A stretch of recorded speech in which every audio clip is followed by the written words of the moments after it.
मैं पूजा दुबे। आप देख रहे हैं फास्ट न्यूज इंडिया। अगली खबर यूपी के वाराणसी से, जहां बार एसोसिएशन ने प्रधान आयकर आयुक्त आभा रानी सिंह का किया स्वागत। खबर के बारे में विस्तार जानेंगे, उससे पहले लेंगे एक छोटा सा ब्रेक के बाद जल्द लौटेंगे। खुशखबरी life line hospital and research centre, Jai Mata Di complex, Gosaiganj, Azamgarh. Doctor Umesh Pal BAMS Bangalore, general physician. Doctor Sushma Pal BAMS DCHMP paediatric, स्त्री रोग विशेषज्ञ।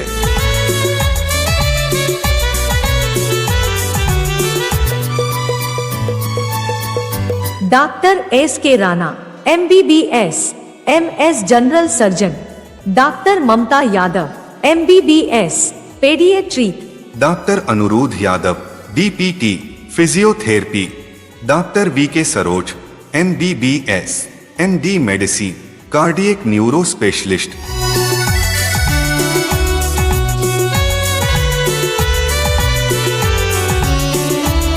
हमारी सुविधाएं ICU की सुविधा, radiant warmer, nebulisation, oxygen, CPAP, phototherapy, infusion pump, blood transfusion, BiPAP, leucorrhoea का इलाज, बांझपन का गारंटी के साथ इलाज, बार गर्भपात का इलाज, हार्ट का इलाज, दिमाग का इलाज, बार झटका आना, मिर्गी आना, लकवा का इलाज।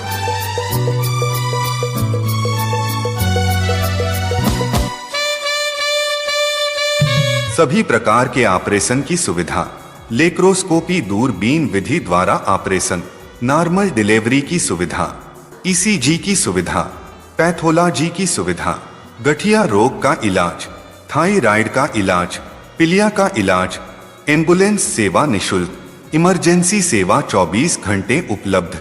अधिक जानकारी के लिए संपर्क करें।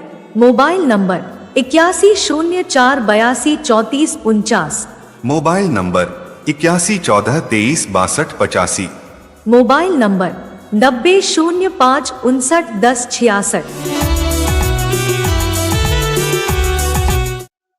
ब्रेक के बाद आप सभी का स्वागत है। खबर यूपी के वाराणसी से, जहां इनकम टैक्स बार एसोसिएशन ने आयकर विभाग के ऑडिटोरियम में प्रधान आयकर आयुक्त प्रयागराज एवं वाराणसी आभा रानी सिंह के स्वागत व अभिनंदन कार्यक्रम का आयोजन किया, जिसमें भारी संख्या में आयकर अधिकारी गण, कर अधिवक्ता गण, चार्टर्ड अकाउंटेंट्स, टैक्स प्रोफेशनल्स, व्यापार मंडल के पदाधिकारी गण व करदाता गण उपस्थित हुए।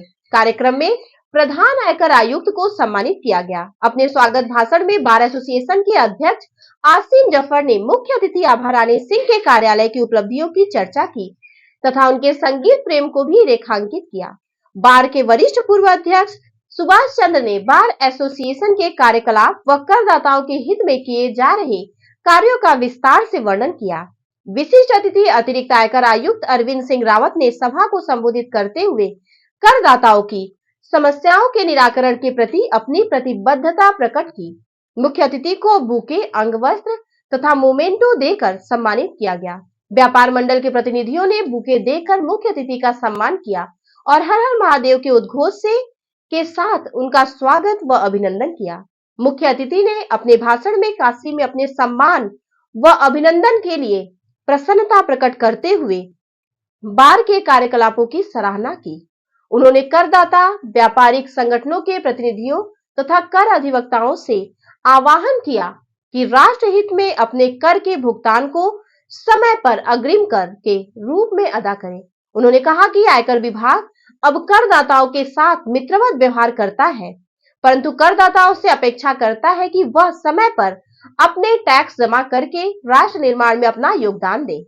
उन्होंने कहा कि हम कर मांगों के प्रति बहुत सख्त नहीं है, परंतु हम अपेक्षा करते हैं कि बकाया मांगों को संबंधित कर अधिकारियों से संपर्क करके आपसी सहमति से समुचित किस्तों में अवश्य जमा करा दें। उन्होंने कहा कि किसी प्रकार की भी टैक्स संबंधित समस्याओं के लिए हमारे अधिकारी गण सदैव तत्पर हैं और जब कभी भी मेरे कार्यालय में किसी तरह की समस्या का समाधान की आवश्यकता महसूस करें, मैं हर प्रकार से सहायता करने के लिए तत्पर हूं। उन्होंने कहा कि राष्ट्र विकास के लिए कर वसूली बहुत आवश्यक है और हम सब का कर्तव्य है कि समुचित कर का भुगतान राजकीय कोष में समय से कर दिया जाए। कार्यक्रम में ओपन फोरम यानी खुला मंच का आयोजन भी किया गया, जिसमें सभा में उपस्थित लोगों ने आयकर संबंधित अपनी समस्याओं की चर्चा की, जिसका मुख्य अतिथि ने समुचित तरीके से जवाब दिया और उनको संतुष्ट करने का पूरा प्रयास किया। कार्यक्रम में आयकर विभाग के अधिकारी, व्यापार मंडल के प्रतिनिधि, करदाताओं के प्रतिनिधिगण तथा टैक्स अधिवक्तागण उपस्थित रहे। कार्यक्रम में मुख्य रूप से ओपी शुक्ला, संजय कुमार वर्मा, ब्रिज गोपाल दास, आशुतोष सिंह, आशुतोष भारद्वाज, अजय सिंह, ज्ञान प्रकाश शुक्ला, प्रमोद राम त्रिपाठी, रतन चंद्र वर्मा, गोपेश जैन, योगेश कुमार श्रीवास्तव, जमुना शुक्ला आदि सम्मिलित रहे। कार्यक्रम के अंत में पूर्व अध्यक्ष ओम प्रकाश शुक्ला ने धन्यवाद प्रस्ताव किया। संचालन सचिन आशुतोष भारद्वाज ने किया। उक्त जानकारी आसिम जफर, अध्यक्ष income tax bar association Varanasi ने प्रदान किया। देखें country bureau chief Prabhakar Dwivedi की रिपोर्ट। आप लोग जो अधिवक्ता गण हैं, सीएस हैं, आप लोग बेटर अप्रिशिएट करेंगे। रादर आप ही लोग हमारे सेतु हैं एसएससीज और हमारे बीच में, कि आप लोगों का रोल वहाँ पे बहुत इम्पोर्टेंट हो जाता है कि एसएससीज को गाइड करें और बताएं कि सेल्फ असेसमेंट टैक्स पर आगे इंटरेस्ट भी है। आपका जो भी टैक्स बनता है उसमें सेल्फ असेसमेंट के लिए हम उसको ना टालें। हमारा जो भी एडवांस टैक्स बनता है उसमें सेल्फ असेसमेंट टैक्स जो पिछले साल गया उसको जोड़कर वो टैक्स हम पूरा करें। तो एक बहुत ही मैंने एक नोट किया कि एडवांस टैक्स जो अभी हम स्पेशली ये फिनोमिना पर्सनल टैक्स में, इनकम टैक्स में ज़्यादा है, कॉर्पोरेट में कम है। तो एडवांस टैक्स जो हमारा आया है, अगर पर्सनल की बात करें 1009 करोड़ और सेल्फ असेसमेंट टैक्स आया है 698 करोड़। तो रफली आप ये देखिए कि 70% से ज़्यादा हमारा जो टैक्स है हम अगले साल में हम डेफर कर रहे हैं। तो आज मैं इस मंच के माध्यम से आप सबसे अपील करूंगी कि हम सही कैलकुलेशन करें और हम सेल्फ असेसमेंट की तरफ ना देखें कि हम जब रिटर्न फाइल करेंगे तब देखा जाएगा। जहाँ जहाँ अगर कोई खास मुद्दा है, एसएससी का कई बार फाइनेंशियल पोजीशन कई बार होती है, कई बार टीडीएस वाले केसेस में, जहाँ कॉन्ट्रैक्टर के केसेस में वहाँ पर 197 के इशू हो जाते हैं। लेकिन जब हम लिस्ट देख रहे थे सेल्फ असेसमेंट टैक्स की भी, आज मैंने चार्ज की भी देखी मीटिंग के दौरान, तो कई केसेस में हैबिचुअल है कि जब रिटर्न भरेगा जुलाई, अगस्त में, सितंबर में, उस टाइम पर हम सेल्फ असेसमेंट पे कर रहे हैं और ह्यूज टैक्सेस इस तरीके से आ रहे हैं। तो मैं फिर से ये अपील करूँगी कि advance tax plus self assessment tax जो हमारा है उसको ऐड करके करेक्ट टैक्स इस साल आए, जिससे कि हम जब डिपार्टमेंट की बात करते हैं, आज हम एसएससी फ्रेंडली और एसएससी ओरिएंटेड कस्टमर सर्विसेज जैसे हम बात करते हैं, हम आपकी सेवा के लिए हाजिर हैं। और आप ये अप्रिशिएट करेंगे कि पहले के ज़माने में रिफ़ंड इशू कराना, रिफ़ंड लेना ही एक टीडीएस जॉब हो जाता था, और आज ये भी एक रिकॉर्ड है कि कई बार एसएससी रिटर्न फाइल करते हैं, विद इन 24 आवर्स भी रिफ़ंड इशू हो रहे हैं। रिफ़ंड को रोके जाने की तो कहीं कोई प्रथा थी, कहीं नहीं है। तो जब डिपार्टमेंट आगे चलकर आ रहा है तो कहीं पर हम आपसे ये उम्मीद भी करेंगे और अपील भी करेंगे कि जब राइट्स की बात आती है तो हमारे दायित्वों का भी निर्वहन हम करें। साथ ही एक और ये रादर मेरे लुधियाना चार्ज में हमने पहली बार एक्सरसाइज करी थी कि कई सारे केसेस में अनपेड सेल्फ असेसमेंट टैक्स हमने देखे हैं। तो अगर आप चाहें तो लिस्ट मैं यहाँ पर रावत साहब को हम लोग दे देंगे, रादर उनके पास है भी, तो उनमें हमारे यहाँ से चिट्ठियाँ अभी जा रही हैं। तो अनपेड सेल्फ असेसमेंट टैक्स रहने का तो कोई पर्पस नहीं है। रादर कई बार it entails, although हम नहीं चाहते हैं, but sometime it can entail to launch prosecutions.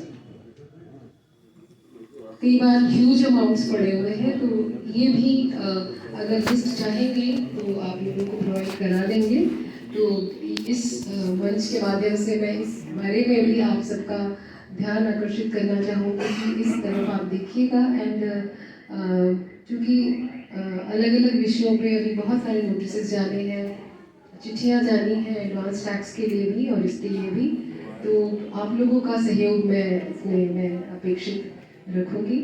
साथ में हमारे जो व्यापारी बंधु हैं, आप सबका भी मैं यहाँ पर बहुत बहुत धन्यवाद करूँगी कि आप लोग हमारे पार्ट एंड पार्सल हैं, क्योंकि आप लोग हैं तो हम हैं। मैं फिर से एक बार अपील करूँगी कि जो भी हमारा राइट और करेक्ट टैक्स है वो एडवांस टैक्स के माध्यम से, जो हमारा अभी 15 मार्च की हमारी किश्त आई है, उसको सही तरीके से हम पे करें। साथ ही मैं सोचती हूँ कि इस मंच का भरपूर फायदा उठाएंगे। तो क्योंकि हम कभी कभी स्वार्थी हो जाते हैं, तो अभी रेंज का जब मैं निरीक्षण कर रही थी तो बड़े सारे केसेस में हमारी डिमांड पेंडिंग पड़ी हुई है, और जहाँ पर उचित कारण नहीं है तो 20% हमें अपना टैक्स पे करना चाहिए। और उसके बारे में भी अभी नोटिस भी आएंगी, चिट्ठियाँ भी आएंगी, और मैं आप लोगों का सहयोग भी इसमें अपेक्षित रखूँगी। हाँ, कई बार ऐसे केसेस हैं जहाँ पर हाई पिच्ड असेसमेंट हुए हैं, तो वहाँ पर रादर मैं आगे के लिए भी मैं गाइड करना चाहूँगी, और तो आप सब जानते हैं फिर भी कि जहाँ पर हाई पिच्ड असेसमेंट है और आप कहें कि एसएससी कहाँ से पे करें, क्योंकि अपॉर्चुनिटी नहीं मिली है और कई बार नोटिस का जवाब नहीं दे पाए हैं और सर्विस नहीं हुई है, तो ऐसे केसेस में आप हाई पिच्ड के लिए भी आप एप्लीकेशन दे सकते हैं। एक कमेटी बनी होती है प्रिंसिपल सीसी की तरफ से। Secondly, priority fixation of appeal के लिए भी आप चिट्ठी दे सकते हैं।